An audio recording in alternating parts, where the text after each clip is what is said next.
is gender-based. So we're talking about women, a report that has indicated that women in Ghana are paid 34% less than what men take, 34% than what men take. What are the issues that are accounting for this? What should women do extra, to attract equal pay as much as men take? Is it a fair discussion for us to have to start with? Is it a fair discussion for us to start with? So we're going to, talk about this. I will be in the studio with my colleague Kenneth Jesse and Alberta Bisiwansong, who are colleagues who've been working around the clock on some of the stories that we've been working as far as, or if really this is a topic to even be concerned about in the first place. My name is Ania Fompofo. We'll get into the discussion after this break.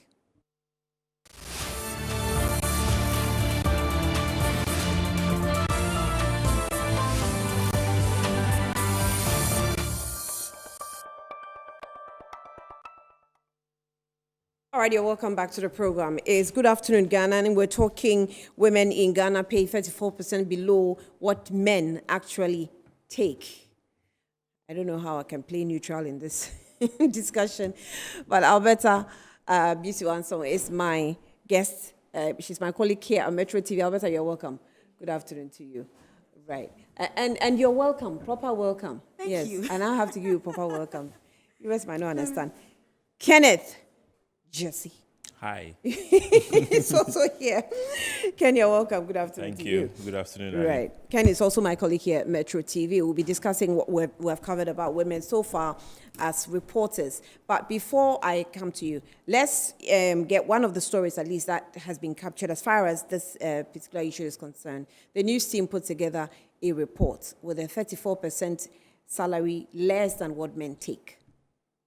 The gender wage gap is a measurement of how much less women make than males. Women's salary are typically divided by men's wages to arrive at this ratio, which is sometimes stated as a percentage. This reveals how much is paid to a woman for every cedi made available to a male. Despite efforts to promote economic growth and reduce poverty, women in Ghana earn lower salaries in all fields of employment. The unequal distribution of benefits is demonstrated by the gender wage gap. However, concerns have been raised regarding how women are treated in the workforce and in households as a result of these circumstances, as reported by the Ghana Statistical Service. The evidence we have is that there are no fair wages and salaries. So that commission must wake up and do what is expected of it.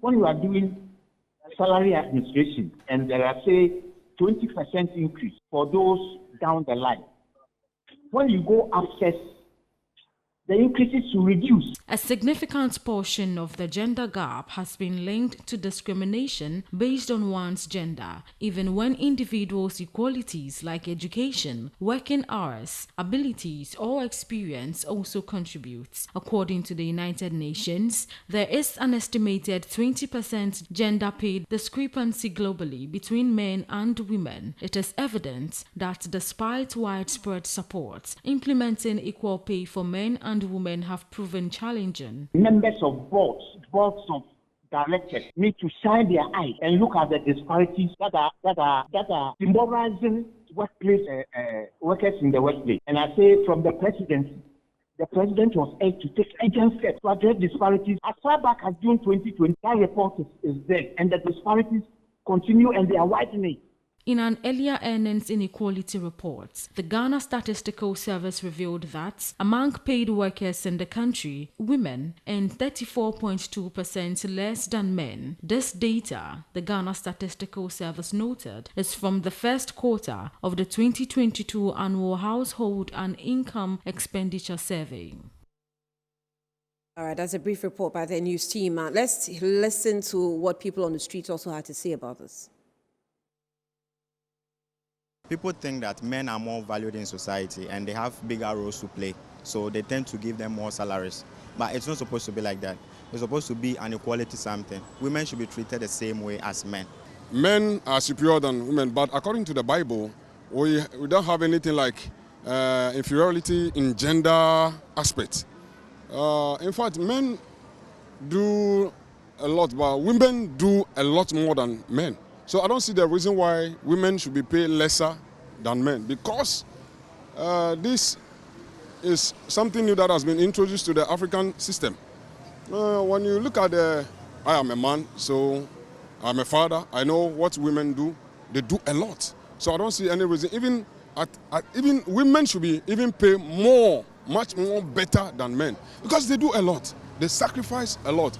I think payments should be equal. Payments between male and female should be equal, because we are all, I mean, like, they are all providing the same efforts in doing something. So it should be equal. The payments should be equal. Yes, it shouldn't be biased. No, it should be equal.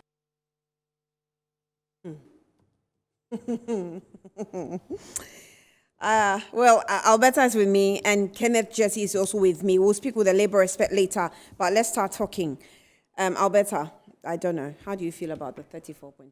First of all, interesting comments. Yeah. Coming from the views from people of Ghana, some people of Ghana, and it's very, very interesting. Just as he say, I just don't want to be biased, or let me put off the women, off the code of women and all that. But the issue is, it has to be addressed.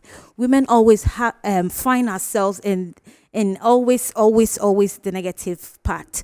Always we are fighting for women. We're disadvantaged. Yeah, always fighting for women. And even at a point, men get confused. Why is it always women? Because always they are being at the disadvantage point. Why 34%?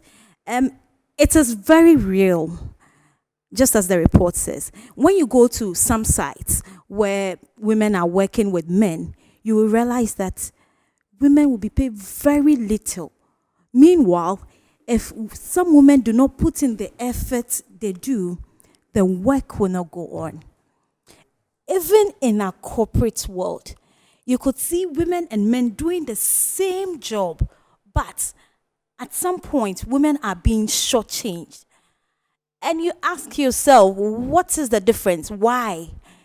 Is it because I'm a woman? Just as the man said, women have a lot of responsibilities. Despite that, that is not an excuse. They continue, come to work, and perform their duties as expected, just as a man would do. So we need to find out from the labor experts, why will business owners peg men higher than women in terms of salaries? Are women not becoming crybabies? Because there's something I believe in. I think that if you cry too much, you look like the weaker link that's always crying. You know, it's like having a baby at home. She's always crying for something because she cannot express herself in how to get whatever she wants or he wants. So she or he begins to cry. I mean, are we not just becoming crybabies? But you remember that the moment the baby cries, you attend to the baby. If the baby doesn't react... Okay, so we accept that we have become crybabies. Not entirely, but if we don't speak about it, if we don't make noise about it, we are always going to be at the disadvantaged side or disadvantage point. So we need to hammer on it. And now I'm excited in terms of education. At some point, where high school GIJ, when you come to class, you could see a lot of women in there. But at some point, that was not a story. But it took the effort of people to talk about it, to make noise about it, for us to get to this point. So this is the situation we are in right now, where women are at a disadvantage point or are being shortchanged. I don't know why. Is it because they are women? That's the question I want us to answer. When I started the discussion, I was giggling a bit after we played the Vox Pop. Because there's also something that I believe in. As a woman, there are some things that no matter what you do, if we want to, and I'm part of the discussion because I'm a woman, right? So if we want to, what's the word? If we're seeking for fairness, we should be ready to come to the table with equal contribution. Yeah. Right? So if, for example, we work at a construction site, which of course we've been seeing women do, we should be ready to be doing the blocks, carrying the blocks, moving the tractors, and we see women going into these areas too.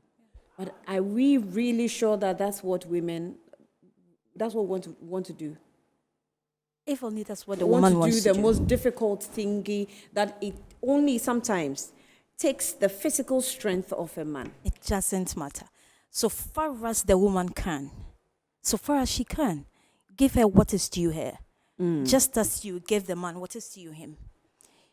We are not asking for something too extraordinary. It has to be fair. If a woman is driving a truck and a man is driving a truck, what you give to the man, give same to the woman. I don't know why you will want to reduce that of a woman unless there are issues of efficiency or where the woman is inefficient but the man is so efficient. But on the other hand, there are certain points that we need to cushion women to be more efficient. Yeah. So sometimes, well, let me come in straight. You will not understand. I didn't understand. It's when a woman is being celebrated enough for going through marriage, for giving birth, and then still get to the highest point. But it is really real. Because the struggles that women go through in their family, in a setting alone, women have a lot of burden on themselves. Okay, I'm going to come there. Yeah. The domestic aspect, which women are sacrificing. Sure. Okay, let me come to you so that you also share your beginning opinion. Right. The gender equality, besides being, the ILO, what's it called? Expectation of what we should be giving to women. So it talks about gender equality, besides being a fundamental human right, it's also essential to achieve peaceful societies with full human potential and sustainable development, which we know that when it comes to women, I think we have been doing almost what men have been doing, contributing almost the same, bringing the same to the table. When you go into marriages, now women are paying school fees, men are paying school fees. Right. I think, first of all, this figure, this 34.2 figure, I think it's highly exaggerated. I genuinely think it's not up to that. Because if really? Yes, that's what I feel. For example, if you go to the markets, our market women, they earn a lot. You may really not regard them, but they earn a lot. And the market is dominated by women. I don't know the sample size of this survey, but I think it's highly exaggerated. Yes, it is, an open secret that men earn more than women globally. And you did mention the, is it equal rights or something? Equal rights, yes, ILO. Yes, I also I am not a proponent of equal rights. I don't think that is the way to go. I feel like women... So it says that the ILO goal is to promote equal opportunities for women and men to obtain decent work. Yes. And this is fairly paid, productive work carried out in conditions of freedom, equity, security, and human dignity. So if you go to some companies, you see that they set aside baby care corners, for women. They've established certain benefits for women. Yes, that solely is for women. They take, even men are taking paternity leave too, right? So we're there. But that takes care of the biological makeup of a woman. What the woman naturally does. So I feel like you mentioned that women are disadvantaged. No. If you were to talk about that maybe 20 years ago, I would have agreed with you. Now, as it stands now, women are more advantaged than men. I feel like sometimes we should let nature be. Women should be women, men should be men. I will provide equal opportunity for a woman and a man if I'm an employer. If I am supposed to recruit somebody, if you're a woman and she is a man, I will weigh your qualifications, not based on your gender. I will weigh your qualifications and pick who is right for the job. However, there are some jobs that men can do better. There are some jobs that women can do better. Behind the scenes, when we were in the newsroom, I mentioned an example. The United States football team, the women team, it's the best team in the world, the women's team. It's ranked number 1. They once played with the under 14 team in the USA. They were beaten to pulp. The women were beaten to pulp. So as you mentioned, there are things that the women do better, and there are things that men do better. As to whether they should... So if you, for example, a football team. Yes. Women have football teams. Yes. Men have football teams. Yes. They pay... It's a huge range difference. It's very different. Huge difference. So, yes, because, for example, talking about football team, the most valuable woman in football, as in if they are to sell that woman, she's not up to $1 million US. But the most valuable male player is like more than $200 million. It is because of the demand. And I can say also that it is because of the biological makeup again. Yes. Because look, in football, what a man can do, unless the woman is taking some estrogens or testosterone, you cannot, no matter what. I think, to be fair, honestly, yes. I'm a woman, but sometimes it's very difficult Yes. for me to discuss women issues. Yes. I just feel like sometimes it gets to a point that women are too much overstretching. Yes. So there's this joke that we sometimes pass. What do you want to be in future? I want to be Right. Oga wife. Right, exactly. Now Oga wife, we won't be. Yes, now. Exactly. Even growing up, you as you mentioned, your mom, if you're a woman, your mom will be like, oh, When are you going to get married? exactly, I'm training you to get a rich man to get married. Your mom will never tell you as a woman that I'm training you to be a rich woman in the future. Yeah. So They never said, oh, I want you to. Okay, well, that's in the advanced society Yes, maybe, yes. but it is usually like I want a good man to marry you. yes. That's because they want you to be taken care Mm-hmm. of. That's not because they don't want you to work, but it is what it is that you are supposed to be. Yes. That is Catered why, for. for me, You're supposed to be for me, pampered. I believe in equity. If we say gender equality, I don't believe in it. What I believe in is equity. Like I'm saying, there are industries that are dominated by women as well. Right. The modeling industry, for instance. The average model, not even in Ghana, in the United States, a female model earns 20 times more than a male model. Oh, That's the makeup. That's how it is. oh, really? Yes. Okay. That's how it is. And I don't see anything wrong with that because it's an industry that's dominated by women. And women are more appealing than men. They are more malleable when it comes Exactly. to the movement. Aesthetically and everything. Aesthetically, yes. So if they are paid 20 times more than men, I don't have a problem with it. So I feel like everybody should be in their lane. That's what I feel like. But if we find ourselves in the same lane, in the same situation, and we both qualify, I feel like we should be given the equal opportunity. For example, So when it comes to this job, yes, as I sit here and I speak, you can also sit here and you speak. Yes. It doesn't require any strenuous. Exactly. But it requires just the brain. yes, That you just have to think and Yes. do what you have to do. yes. But if it comes to a job like a model, I have a modeling agency. You know, these days more men are entering into modeling and all that. And then a male comes and a woman comes. I'll pick the woman because I feel like I'll get more profit, or the woman will be more appealing than the man. Let's speak with Usingami, Labor Respect, Usingami. Usingami, thank you for your time. You are welcome to Good Afternoon, Ghana. Thank you. Right. So I was speaking with my colleague here who thought that the reports that saying that 34.2% of women are underpaid as compared to men is an exaggerated percentage. Do you agree? If yes, why? If no, why? Well, thank you once again.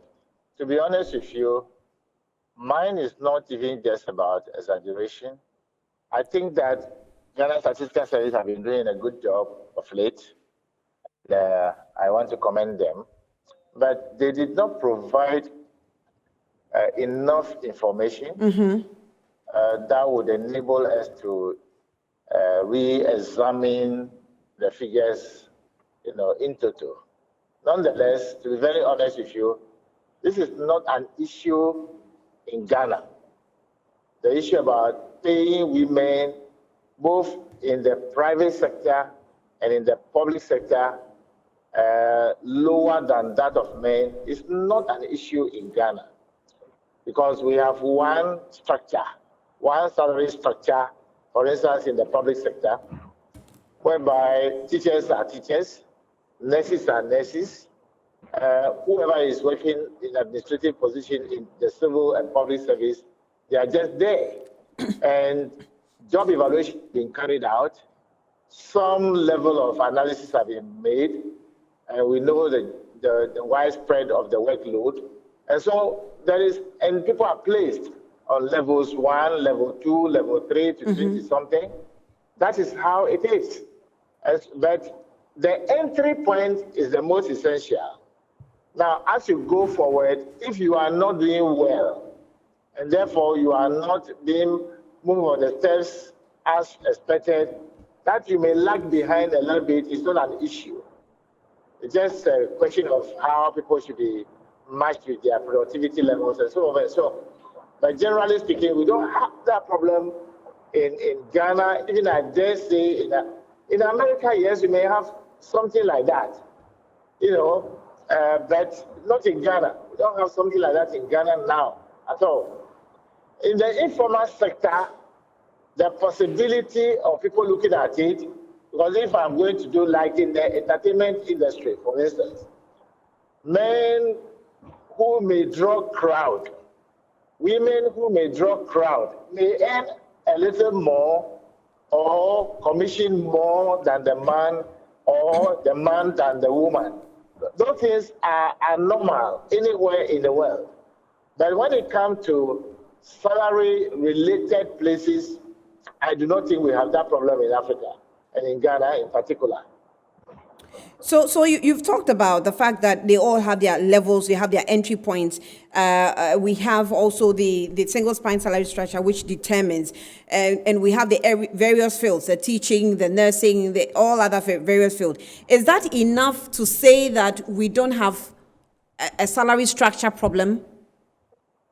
We may have a salary structure. The salary administration generally is problematic in Ghana because we don't pay based on productivity. We pay based on appearance. We pay based upon such like things. But generally speaking, it's not a major issue in Ghana at all. But the structure is one structure. So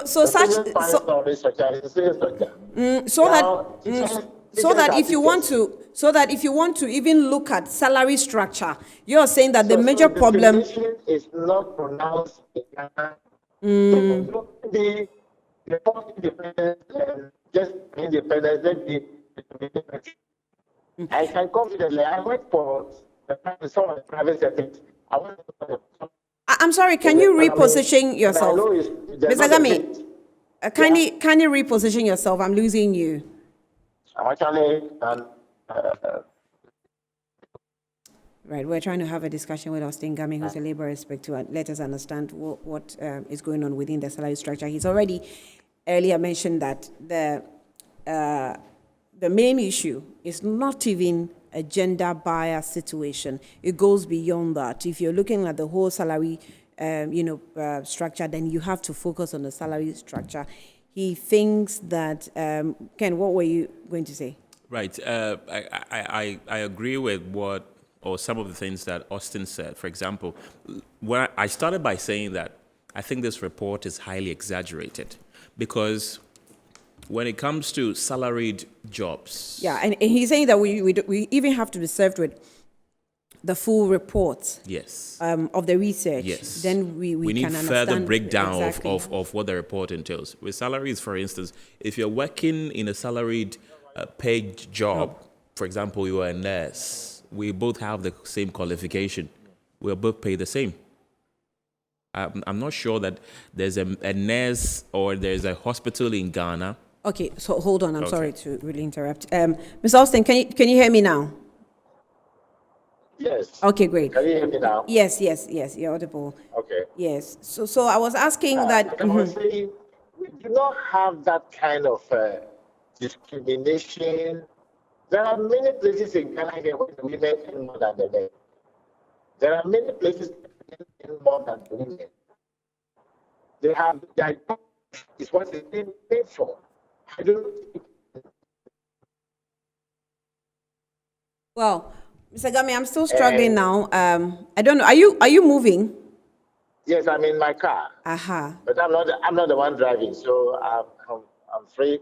I have my Bluetooth in my ear, so I'm listening. I hear you well. Okay, I can hear you now. If you can Okay. stay where you are, stay at where you are now, and then we can finish this. Okay, please continue. So, like I was saying, I am not too sure whether in Metro TV, because you are a female and you are presenting news, a male is also presenting news, so he will be paid more than you, just merely because you are a female. It is not possible. Similarly, in the public sector, it does not even exist at all. Before independence, fine. Today, no, does not exist. In the private sector, I work for a number of them. I work for some of the public sector. It does not even exist. First of all, we will not even allow it as consultants. So what we need from Ghana Statistical Service is to give us some further ventilation on what their findings say about this kind of, is it the formal sector? Is it in the informal sector? Is it in the entertainment industry? Which of the industries? It does not exist. So the information they provided, there's a part that they said that the gender wage gap is lowest among paid workers within the tertiary education, and more where women earn 12.7% less than their male counterparts. And then the wage gap also is highest among the workers with basic education, that's 60.1%, followed by workers with no education, 54.0%. When comparing sectors of employment, the gender wage gap is highest in the private informal sector, where the women are paid 58.7% less than men, referring to the informal sector. Goes on to say that this is followed by the private formal sector with a wage gap of 29.9%. The public sector, where women are paid 10.5% less than men, the lowest gender wage gap. And I think that's the lowest, as they have indicated. Among the population aged 36 to 60 years, women are paid 33.4% less than men, a wage differential almost 3.0% points highest than for the age group 15 to 35 years, where women are paid 30.7% less than their male counterparts. Is it an issue of much ado about nothing? I think it's some form of misinformation have been, produced. I think, to be very honest with you, in the informal sector of the economy, the job owners there want profit. That if they know that a male counterpart will bring in the income, they will give him something a little more, which may not be salary related thing, but kind of commission of a sort. That may not be described as discrimination per se. So we need a lot more information from the Ghana Statistical Service than just merely saying that, sharing out percentages and writing this long grammar and so forth and so on. We need a lot more information, more scientific something. Did they carry out a job evaluation? Did they carry out some analysis? Did they agree that people who operate in the formal sector of the economy and they are male will earn more? Did they say so? I don't think so. From where I sit, it does not exist. Where it might exist, it might be in the informal sector of the economy. It's not well documented. And so they should come out again. Right. Labor expert Usingami, we're grateful for your time this afternoon. We'll get back to you some other time. Thank you. But let's go on to Zoom. And we have Anthony Odro Denchra, who is a statistician also with the Ghana Statistical Service. Anthony, thank you for your time. Good afternoon to you. Hello, Anthony. All right, we're trying to get to the Ghana Statistical Service for some more breakdown on. Ken, you're on the floor before. Right. I'll still reiterate that I have some doubts with the figures that they put out because, I mean, as Usingami rightly mentioned, it really is not prevalent as they are making it seem. Like the example that I was making, there is no hospital in Ghana that employs, for example, a male and a female nurse with the same qualification and say we're going to pay the male nurse more because he's a male. We're going to pay the female nurse more because that person is a female. Are you sure there's no hospital? Yeah. I don't think so. Okay, let me go to Anthony. Anthony, good afternoon to you. We're trying Good to afternoon. Right, thank you so much for your time, Mr. Denchra. Yeah, you're welcome to Good Afternoon Ghana. So firstly, let me ask you, the research conducted, I'm not sure what exactly brought about this data of 34.2% of women taking less salary as compared to men. Was it a special research conducted? And if so, what was the margin of error?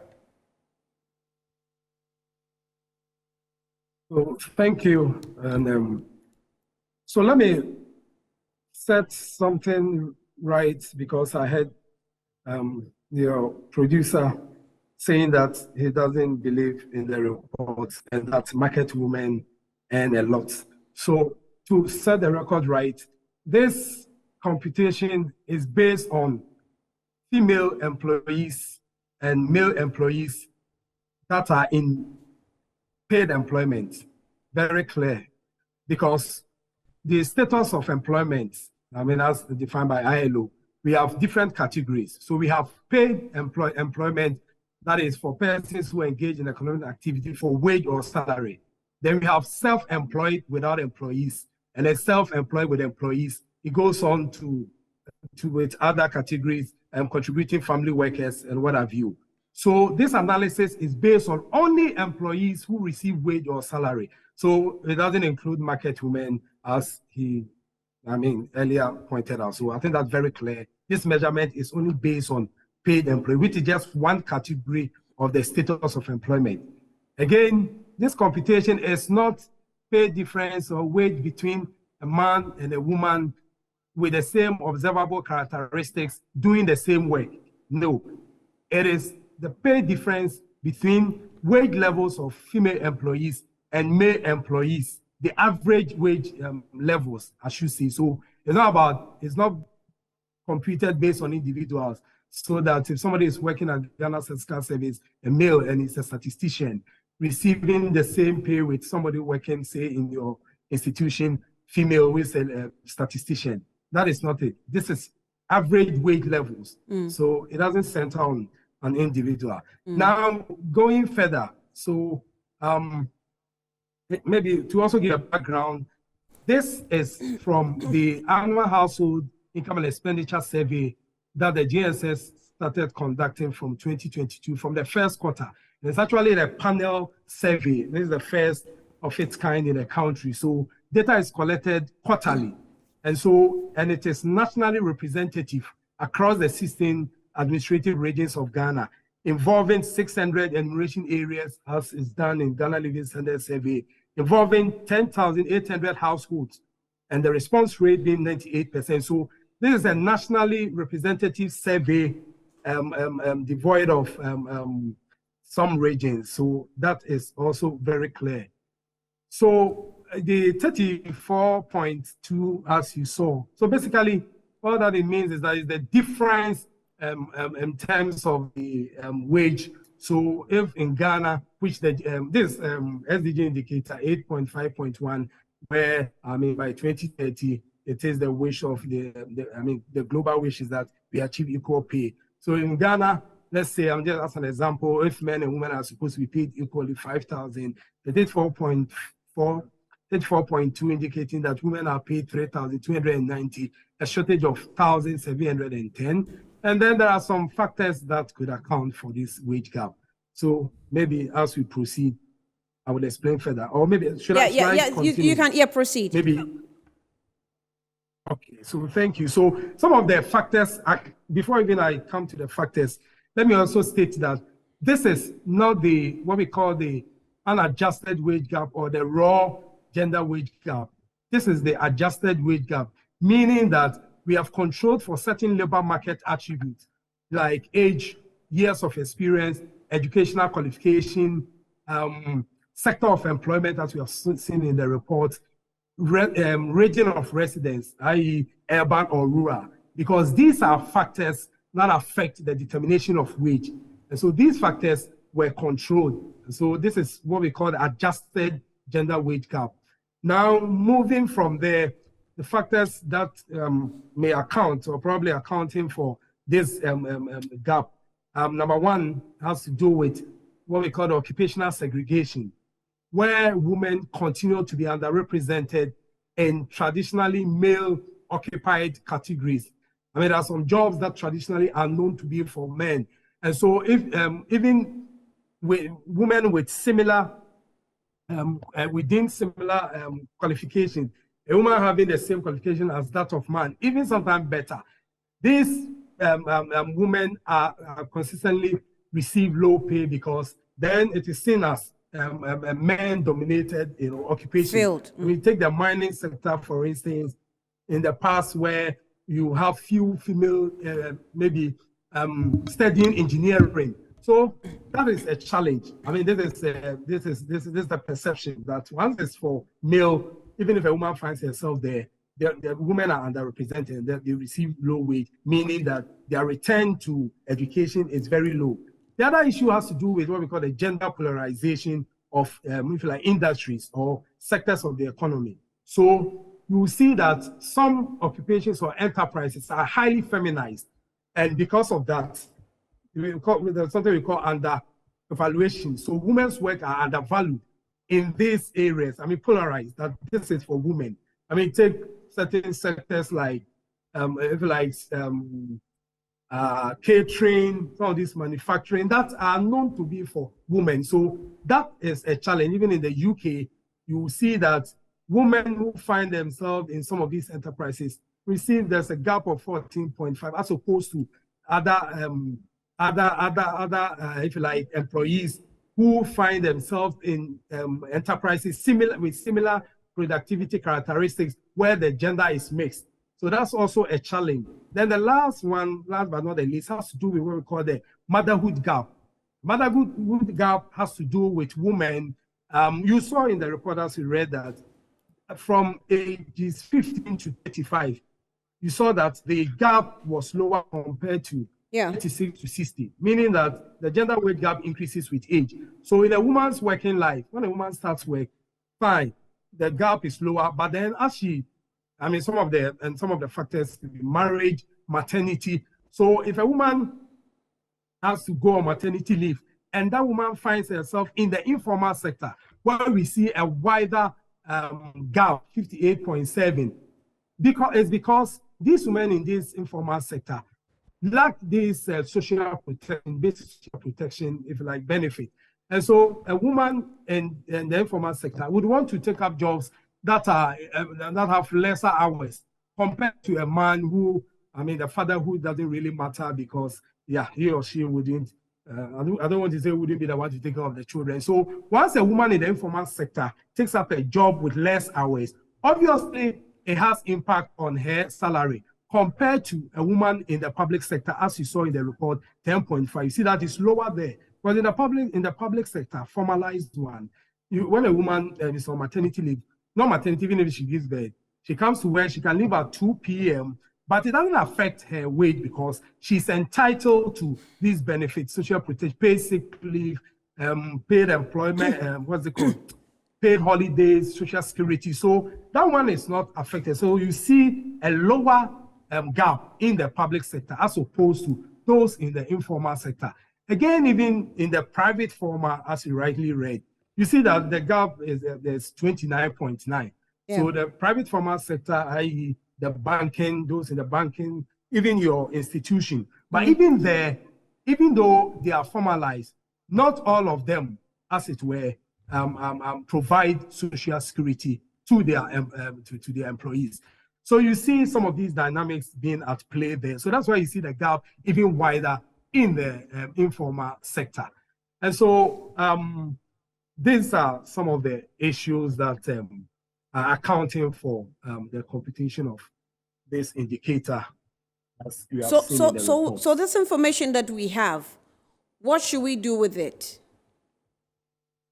Yes, so before I even come to the factors that can address this challenge, let me also say that women in some of these highly paid jobs are also underrepresented. In fact, in this same survey, we saw that, which is also one of the SDG indicators, looking at the female share of managerial position, where you have less than 25% of females occupying managerial positions. Clearly, there will be an inequality when it comes to wage. But then you have a lot of men occupying managerial positions compared to female. So that is also a factor. So obviously, you will see inequality because, yes, the representation is not, as it were, enough compared to that of men. Now, moving to the factors. So number one, there is a need for what we call national legislation. There's a need for us to have national legislation which will prohibit pay discrimination. Number two, and I think your other producer will ever mention it, that if he's an employer, he will not be biased towards women, of course. So what we call combating employer prejudice when it comes to hiring and then promotion, promotional decisions. So when a woman qualifies to be promoted, I mean, that woman shouldn't be deprived or denied of that. Then we also need to look at like the issue I mentioned with the representation of female in managerial position. We need more women to be represented in managerial, encouraging more women to represent in managerial positions. And then last but not the least, formalizing the informal sector. Because clearly the SDG indicator, Goal 8, is looking for decent work and economic growth. We need to formalize the informal sector because we have about 84% of the employed population being in the informal sector. So clearly, if a chunk of the employed population are in the informal sector and we don't formalize it, regularize it, obviously they will lack decent work benefits. I mean, they will not have voice, they will not have the opportunity to be part of unions, to even bargain, collective bargaining, to bargain for higher wages. They will not have voice. So obviously you see that they lack so many things because of the sector in which they find themselves. So the formalization of the informal sector is very critical. Right. And then the motherhood gap. So we need to provide, there's a need for adequate. All right, we were speaking with our guests actually on the issues about what has just happened. That is, we had Anthony Odro Dentra, who is a government statistician and also with the Ghana Statistical Service. We don't have enough time, so I think he's done some recommendations. The last one, before we lost him, is what we're paying attention to, womanhood, stuff like that. Gap, yes. Hold it. Let's just take a quick short break. When we come back, we'll wrap up on that. Okay. We'll be back shortly.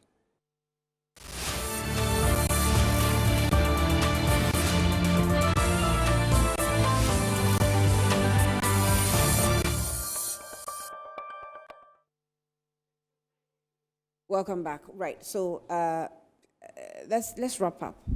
Alberta, let me start with you, and then we can. Yes. From Mr. I think we have some more information from Anthony. Yeah, very good one. Yes. Very good one. It makes the conversation very good. So first, he says it's a survey. Yeah. It was conducted on households across the country. It was a national survey conducted on about 10,000 households, he said.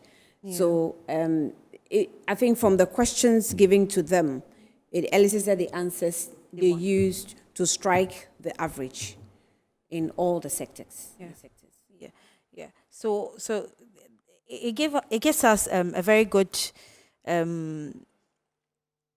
Overview, yes, of how to go about it. And it goes to the point where I talk about the fact that the issue is real. In some sectors, you will be fortunate to be probably in the government sector where things are formalized. But he mentioned about the private informal sectors. Those issues are ongoing. In the government sector, it's 10.5%. Yeah, even there, That there is are the issues. lowest, Yeah. as they stay. Yeah. But that's the lowest. Yeah, even with a structured, with a good salary structure Right. that is laid down for everyone, there are issues there. And Usingami, when he was ending, it sounded as if there are no issues like that there. But Statistical Service has given us the figures. No, Usingami, I think what the point he was trying to make was that there's a general problem that goes beyond just gender. He's not saying there's no problem with the gender. He says it goes beyond that. And the gender-based issue within the salaried or the formal sector is just a minor issue. So if you want to look at the whole salary structure, then you want to look at the whole salary structure itself before you can even zero down to the minutest problems coming up. Yeah, that's what Mr. Adintra has done for us. And he gave us reasons why they are saying that. They gave the motherhood gap, which is a factor to why women are being paid less. Okay, and they gave where there needs to be legalization that ensure that women are being paid well. We are not saying that even if the woman is not efficient, pay her well. No. There are certain areas that women are equally performing well, but they are not being paid well. And certain factors hinders women. They hinder women from moving forward or for doing extra. I did a story recently about nursing room for mothers. And I spoke to some women, and at 3 months, they have to take their babies to school. Some were thinking that if my office has a nursing home or a nursing room, I can take my baby there, come up and work. When it's break time, I go and breastfeed the baby, then go back to work. But with school, the children were having issues. So if a woman thinks about this and then decides, okay, let me leave work, or let me speak to my boss to do half day. These are the things, well, they have given recommendations, a whole national legislation. Yeah. They think that we have to pay attention to prejudice, which you actually mentioned, Ken. But I also feel that women must do reconsideration as far as especially their biological demands it's putting on them. Right. Where if you want to have a baby or you want to make babies, I'm not sure. I cannot really recommend so far because sometimes the man cannot provide on the table alone. So it becomes. I think Alberta was trying to, with the motherhood thing, that it should be equally paid or something like that. If you give birth as a woman, I mean, it's a natural occurrence. You stay home for some time. That is productivity lost. I mean, there are times that you are paid anyway. That's productivity loss. She's saying that even though the motherhood is no fault of yours and all that, that's fine, we agree. But you cannot say that it's, for example, saying that we should let, excuse me to say, amputee athletes compete with able-legged athletes. It can't happen. That's why we have amputee team, we have fully legged teams. So, that's what I can. But you know, when it happens like that, sometimes you cannot do anything about it. But when it happens like that, you need to cushion the amputee to come to the level of cushion and yes, you have to. You have to. All right, Alberta B to answer is my colleague Kenneth Jesse is also my colleague. Earlier on, I spoke with Usingami, who is a labor expert, and also Anthony Ododenchra, who's a labor statistician and also at the Ghana Statistical Service. My name is Ania Frompo. That's what we can do this afternoon. This is what time will allow us. Thanks for watching. Good afternoon.